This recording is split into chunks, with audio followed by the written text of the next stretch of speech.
অরে, এই ট্রেন আমার স্টেশনে থামল না। অরে, এই ট্রেনের ব্রেক ফেল হয়ে গেছে। ট্রেন নিয়ন্ত্রণের বাইরে। এখন কেউই এটাকে থামাতে পারবে না। তুই এখানে কিভাবে? আমি এই ট্রেন থামিয়ে দেব। কচরা কুড়ানো মেয়ে ট্রেন থামাবে? যা, নিজের কচরা কুড়াও। আপনারা ভয় পাচ্ছেন? আমি না। তুই কি করবি? যা তোমরা করতে পারো না। ট্রেন থামাবো। কচরা কুড়ানো মেয়ে ট্রেন থামাবে।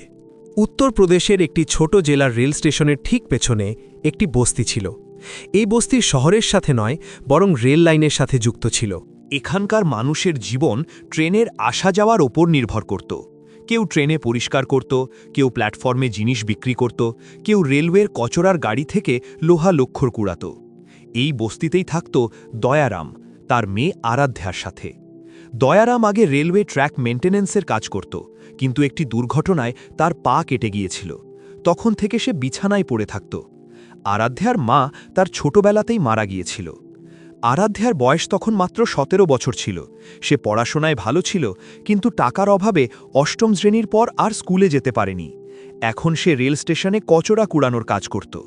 মানুষ তাকে কচরাওয়ালি বলতো। কেউ তার সাথে কথা বলতো না, কেউ তাকে ছুঁতেও চাইত না। কিন্তু আরাধ্যার এতে কিছুই যায় আসত না। তার শুধু চিন্তা ছিল তার অসুস্থ বাবার ওষুধ আর খাবার নিয়ে। বাবা, তুমি আর কতদিনেই কচরা কুড়াবে? পাপা, যতদিন আপনি ভালো না হন আমি থামব না। আমি পরে বড় মানুষ হব। আমি তোমার উপর বোঝা হয়ে গেছি মা। আমার দ্বারা এখন কিছুই হয় না। আপনি বোঝা না পাপা, আপনি আমার শক্তি। আমি কখনো হার মানব না। দয়ারামের চোখ দিয়ে জল গড়িয়ে পড়ল। আমি তোমার উপর বোঝা হয়ে গেছি মা। আরাধ্যা তার হাত ধরে বলল, আপনি বোঝা না পাপা, আপনি আমার শক্তি। ছোটবেলা থেকেই আরাধ্যার যন্ত্রপাতি আর মেশিনের প্রতি আগ্রহ ছিল। যখনই সে কোনো ভাঙা পাখা, রেডিও বা যন্ত্রের অংশ পেত, সে খুলে দেখত। সে বুঝে ফেলত কোথায় কি সমস্যা আছে। ধীরে ধীরে কোনো প্রাতিষ্ঠানিক শিক্ষা ছাড়াই সে মেকানিক্যাল ইঞ্জিনিয়ারিংয়ের সূক্ষ্ম বিষয়গুলো শিখে নিয়েছিল। রেল স্টেশনে পড়ে থাকা পুরনো ইঞ্জিন আর বগিগুলোই ছিল তার স্কুল। রাতে যখন স্টেশন নির্জন থাকত, সে চুপি চুপি গিয়ে ওই পুরনো বগিগুলোর ব্রেক সিস্টেম, চেন আর গিয়ার বুঝতে চেষ্টা করত। একবার স্টেশন মাস্টারের পুরনো সাইকেল নষ্ট হয়ে গিয়েছিল। কেউ ঠিক করতে পারেনি। আরাধ্যা চুপি চুপি সেটা ঠিক করে দিয়েছিল। স্টেশন মাস্টার অবাক হয়ে গিয়েছিল, কিন্তু যখন জানতে পারল যে কচরাওয়ালি মেয়েটা করেছে, তখন সে রেগে গিয়ে বলল, এই সব জিনিসে হাত দিও না, নোংরা করে দেবে, দূরে থাকো। আরাধ্যার মন ভেঙে গিয়েছিল, কিন্তু সে হার মানেনি। একদিন আমি প্রমাণ করব কচরা কুড়ানো মেয়েও কিছু হতে পারে। সে ঠিক করে নিয়েছিল, একদিন শেষ সবাইকে দেখিয়ে দেবে। সেই ঠান্ডা সকাল, তারিখ ছিল 15ই জানুয়ারি। ঘন কুয়াশা ছিল। আরাধ্যা প্রতিদিনের মতো ভোর 4টেই উঠে পড়ল। বাবাকে ওষুধ দিল, চা বানালো, তারপর স্টেশনের দিকে রওনা দিল। তার হাতে ছিল বড় একটা বস্তা, যেখানে সে সারাদিনের কচরা জমাত। স্টেশনে ভিড় ছিল, সবাই নিজের ট্রেনের অপেক্ষা করছিল। আরাধ্যা প্ল্যাটফর্ম নম্বর 1-এ দাঁড়িয়ে নামা যাত্রীদের কাছ থেকে প্লাস্টিকের বোতল কুড়োচ্ছিল। কেউ তাকে দেখে মুখ ফিরিয়ে নিত, কেউ তাড়িয়ে দিত। সে এসবের অভ্যস্ত ছিল। হঠাৎ ঘোষণা হল, সতর্কতা, কাশী এক্সপ্রেস প্ল্যাটফর্ম নম্বর 1-এ আসছে, হলুদ লাইনের পেছনে দাঁড়ান। মানুষ সরে গেল, আরাধ্যাও পাশে দাঁড়াল। সে দেখল কাশী এক্সপ্রেস ধীরে ধীরে প্ল্যাটফর্মে ঢুকছে। কিন্তু কিছু একটা গড়বড় ছিল। ট্রেন থামছিল না। এটা ধীরে হওয়ার কথা ছিল, কিন্তু একই গতিতে এগিয়ে যাচ্ছিল। মানুষ ভয় পেতে শুরু করল। এই ট্রেন তো থামছেই না, পালাও, ট্রেন নিয়ন্ত্রণের বাইরে, ড্রাইভার কি করছে? আরাধ্যা ভালো করে দেখল। সে পিছনের বগিগুলোর দিকে তাকালো, ব্রেকের কোনো শব্দ নেই। সে কান লাগালো, কোনো ঘর্ষণ নেই। তার মাথায় বিদ্যুৎ চমকালো, ব্রেক ফেল।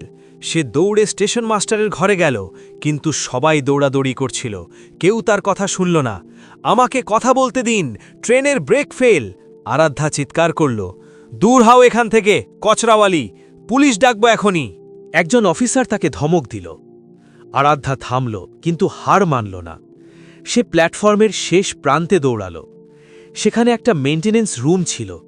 সে জানত সেখানে একটি এমার্জেন্সি ডিরেলার থাকে, যা প্রয়োজনে ট্রেন থামাতে পারে। রুমটা বন্ধ ছিল। সে একটা পাথর দিয়ে তালা ভেঙে ফেলল। ভেতরে ছিল ভারী লোহার ডিরেইলার। খুব ভারী, কিন্তু আমাকে তুলতেই হবে। আর কোনো উপায় নেই। যদি ট্রেনটা না থামে শত শত মানুষ মারা যাবে। আমাকে করতেই হবে। সে বাবার কথা ভাবল। বাবা, আজ তুমি আমার উপর গর্ব করবে। সে ডিরেইলার এনে হিচড়ে ট্র্যাকে নিয়ে এলো। ট্রেন দ্রুত কাছে আসছিল। মানুষ চিৎকার করছিল। সে ঠান্ডা মাথায় ডিরেইলার ট্র্যাকে বসালো। তার হাত কাঁপছিল, কিন্তু মন না। তারপর ধাম, চাকা ডিরেইলারে আঘাত করল। স্পার্কস, চিৎকার, আর তারপর ধীরে ধীরে ট্রেন থেমে গেল। ঠিক প্ল্যাটফর্মের শেষ প্রান্তে। 10 সেকেন্ড দেরি হলে বড় দুর্ঘটনা ঘটত। স্টেশন নিস্তব্ধ হয়ে গেল। তারপর করতালির শব্দ। মানুষ দৌড়ে এলো, কিন্তু আরাধ্যা মাটিতে পড়ে গেল। তার হাত থেকে রক্ত বেরোচ্ছিল। এই মেয়ে কে? এই তো কচরাওয়ালি, সে আমাদের বাঁচিয়েছে। সেদিন সন্ধ্যের মধ্যেই খবর দিল্লি পৌঁছালো, সব নিউজে। কচরা কুড়ানো মেয়ে বাঁচালো শত প্রাণ। খবর পৌঁছালো প্রধানমন্ত্রী নন্দিনী রাজপুতের কাছে। পরদিন সকালে হেলিকপ্টার এলো। প্রধানমন্ত্রী বস্তিতে এলেন। আরাধ্যার দরজা খুলে স্তব্ধ। সামনে প্রধানমন্ত্রী। আমি তোমার সাথে দেখা করতে এসেছি, তিনি বললেন। আরাধ্যা কাঁপছিল। তিনি ধরে বললেন, না মা, তুমি পড়বে না। তুমি আজ দেশকে বাঁচিয়েছ। তিনি বললেন, আজ থেকে তুমি আমার মেয়ে। তোমার বাবার চিকিৎসা হবে। তুমি পড়বে। সব খরচ সরকার দেবে। পরে প্রেস কনফারেন্স হলো। প্রশ্ন, এই মেয়ে কিভাবে ট্রেন থামালো? উত্তর, এর ডিগ্রি নেই, কিন্তু সাহস আছে। প্রশ্ন, সরকার কি চাকরি দেবে? উত্তর, আগে পড়বে। আমি চাই এটা ইঞ্জিনিয়ার হোক। পরের দিন শিরোনাম, প্রধানমন্ত্রী কচরাওয়ালি মেয়েকে দত্তক নিলেন। আরাধ্যা দিল্লি এলো। বাবার চিকিৎসা শুরু হলো। সে নতুন বাড়ি পেল, নতুন স্কুলে ভর্তি হল। প্রথমে কষ্ট হয়েছিল, কিন্তু সে হার মানেনি। 2 বছরে 90% নম্বর। আইআইটি দিল্লিতে ভর্তি, মেকানিক্যাল ইঞ্জিনিয়ারিং।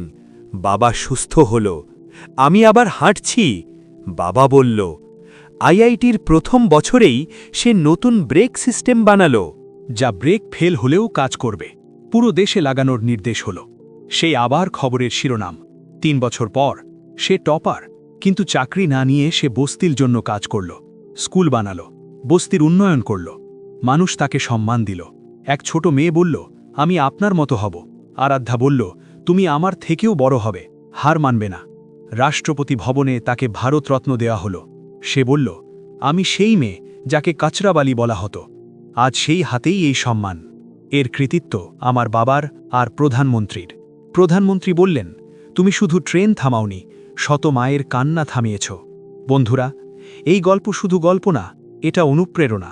হার তখনই হয় যখন তুমি হার মানো। ধন্যবাদ।